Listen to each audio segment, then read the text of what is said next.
ये संकट मेरे साथ भी था। जब मैं पीएचडी करने गया पॉलिटिकल साइंस से, तो मुझे लगा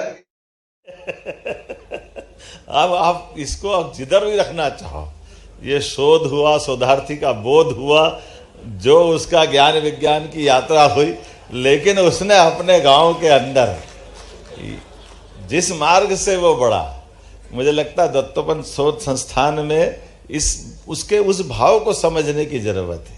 उसको कोई व्यक्तिगत लाभ नहीं, लेकिन प्रकृति से प्रेम होने से, पक्षी से आत्मीयता होने से उसको जैसे लगा, जो लगा, ये कोई भी पीएचडी वालों से बढ़कर काम करा, मैं तो ये मान के चलता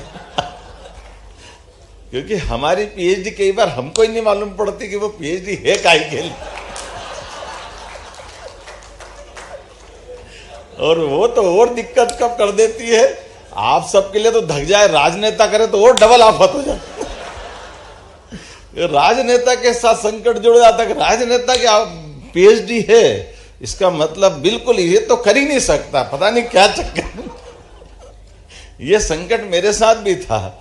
जब मैं पीएचडी करने गया पॉलिटिकल साइंस से, तो मुझे लगा कि इसकी पीएचडी का टॉपिक क्या लें, तो बड़ा संकट था।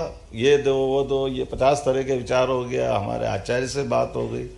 फिर मुझे लगा देखना भाई, ऐसा मत करना कि मुझे मैंने जिंदगी में कभी नकल नहीं की है, ऐसा टॉपिक नहीं होना चाहिए। तो 3 दिन तक विचार करने के बाद फिर हमने ही एक रास्ता निकाला कि भाजपा और उसकी पूर्ववर्ती सरकारें बना लो, ताकि इसको नींद में भी पूछो तो बता देंगे कि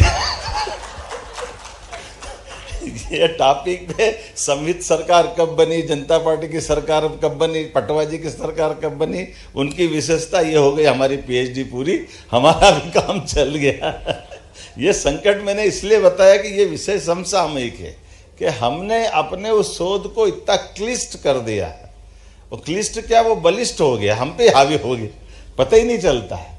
तो मैं समझ सकता हूँ कि आज के इस अवसर पर ये हमारे लिए सच में राष्ट्रीय शोधार्थी समागम का ये बहुत पवित्र समागम है, जिसमें माननीय सुरेश जी भाई साहब जैसे विद्वान व्यक्ति हमारे बीच मौजूद है, जिनने बहुत अच्छे से